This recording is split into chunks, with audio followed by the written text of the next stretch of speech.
Hey everybody, welcome to my YouTube channel. I'm Dr. Angel Storm. Thank you so much for tuning in.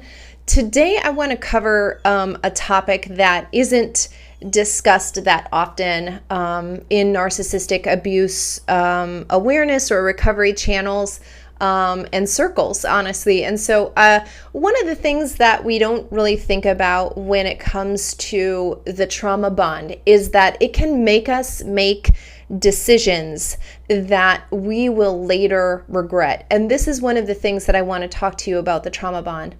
I don't just mean you end up in a relationship with somebody that you shouldn't be in a relationship with, right? Or which is absolutely an effect of the trauma bond.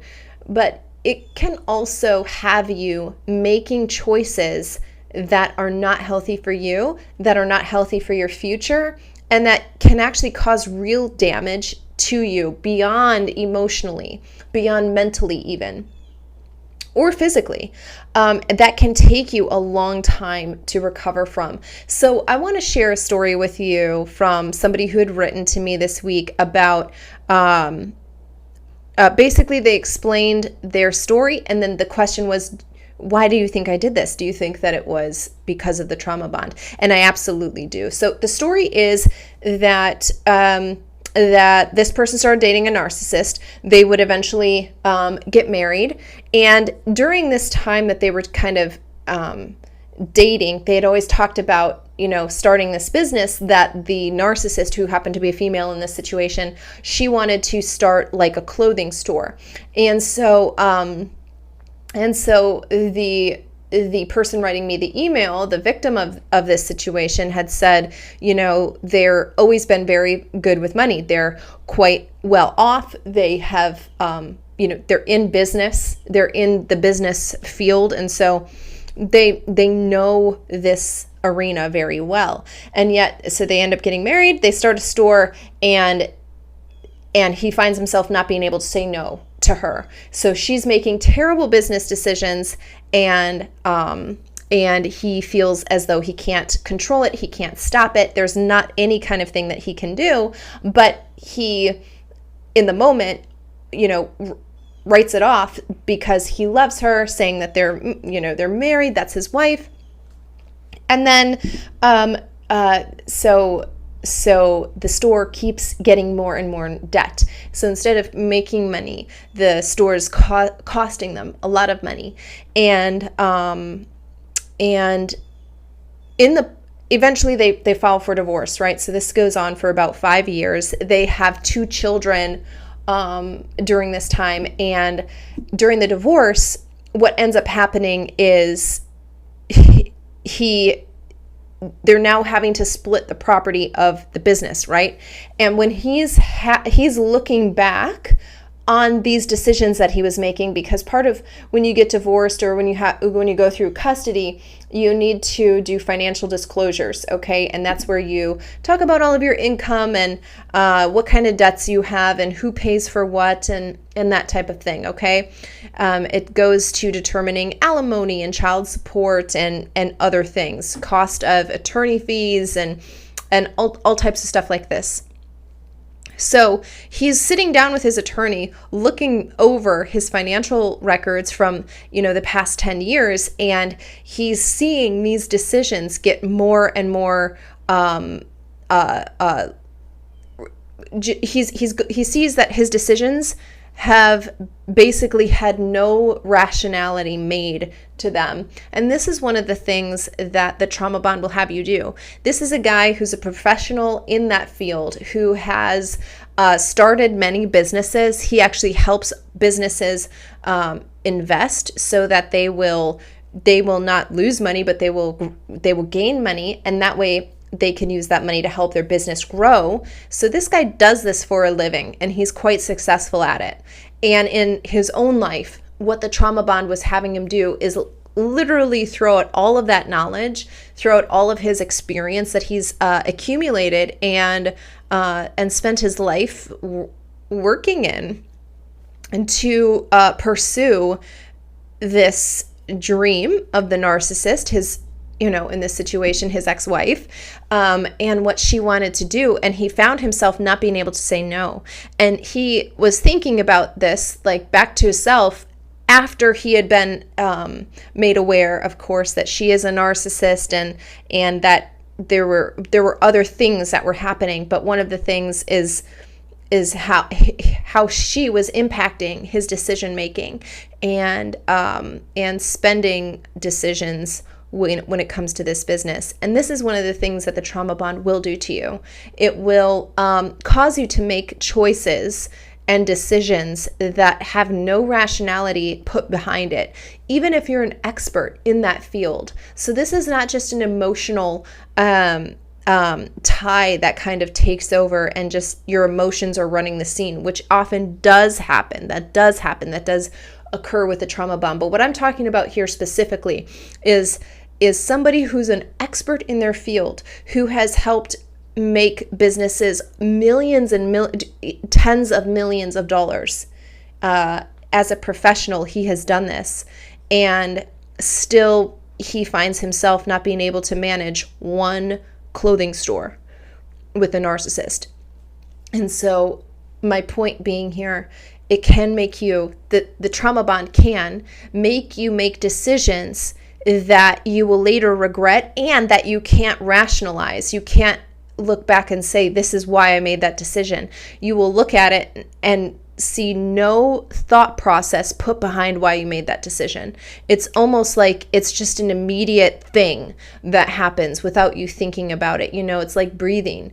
You don't need to think about breathing. You just do it, right? And it can make you do this in ways that can really take a toll on you for years after you've come to realize that they're a narcissist and you've gone through healing and other, the legal process is done. After all of these things have occurred and those things are done, you can still be left with the ramifications of the decisions that you've made while under the influence of the trauma bond.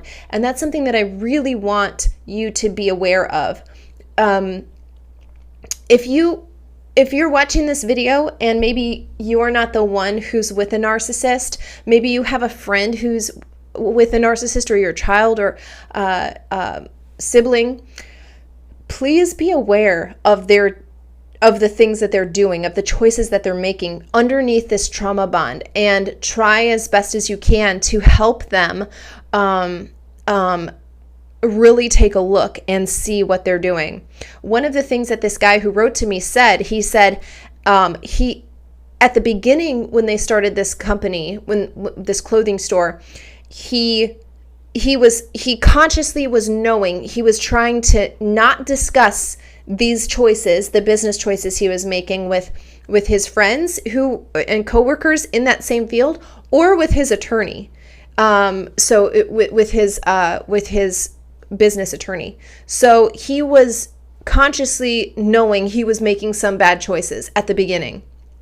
But then the further and more years that went on into this relationship and with the business, he didn't even know he was making such terrible decisions. He was still able to fully function in his job in that setting, but he wasn't able to come home and apply that knowledge to his own situation.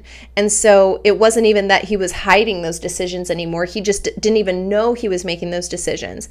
And what he said was, I wish from the beginning I wasn't trying to hide those decisions, because if I had been doing that, somebody could have handed me the black and white, paper, the math that I was using, and I would have been able to say, yeah, that doesn't make sense. But he said there was just no conscious decision into how he was managing his money and the choices he was making when it came to this business.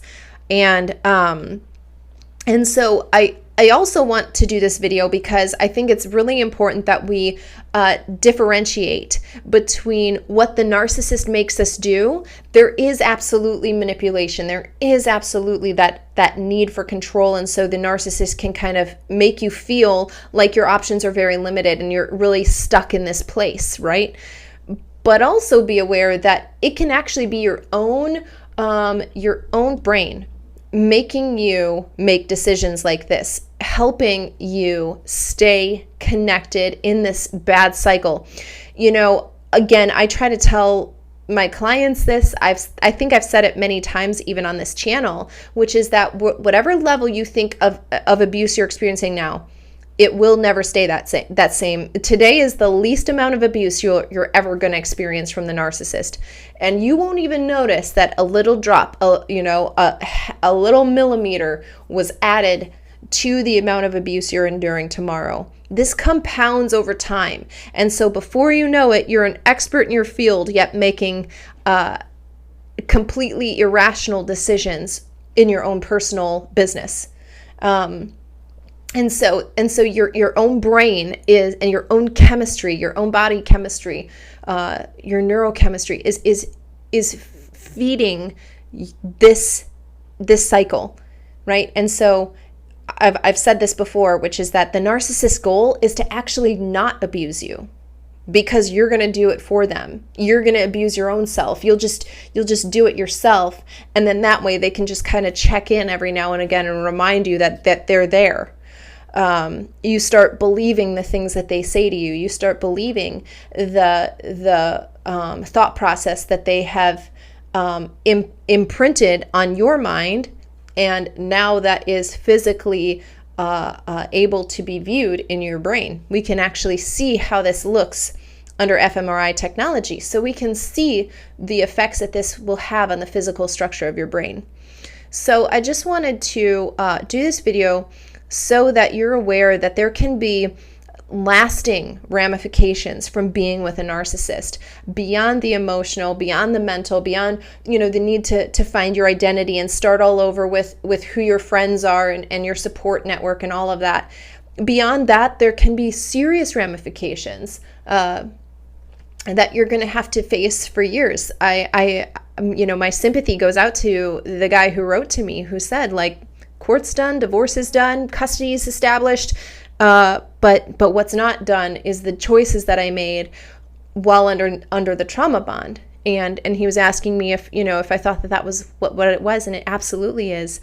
And again, because the whole goal is to have a trauma bond so strong that you actually abuse yourself, and that you actually do the damage that the narcissist wants to do to you, but in a much greater way, because they don't live inside of you, but all of your chemicals do, all of your hormones do, and the way that your neural patterns are formed, that's inside of you. So please be aware of this. If you have somebody who is with a narcissist, please watch what they are doing. Please ask them to talk to you about decisions that they're making and what their rationale for those things are. This can be a real tip-off of when the trauma bond is kind of taking over, and it's the trauma that's making the decisions. It's not that person. They're not consciously choosing that. It's the trauma making that decision for them. So you guys, thanks so much for watching this video. Again, I'm Dr. Angel Storm, and if you haven't already, please be sure to subscribe to my channel below, and then turn on the little bell so that you're notified whenever I upload a new video to this channel.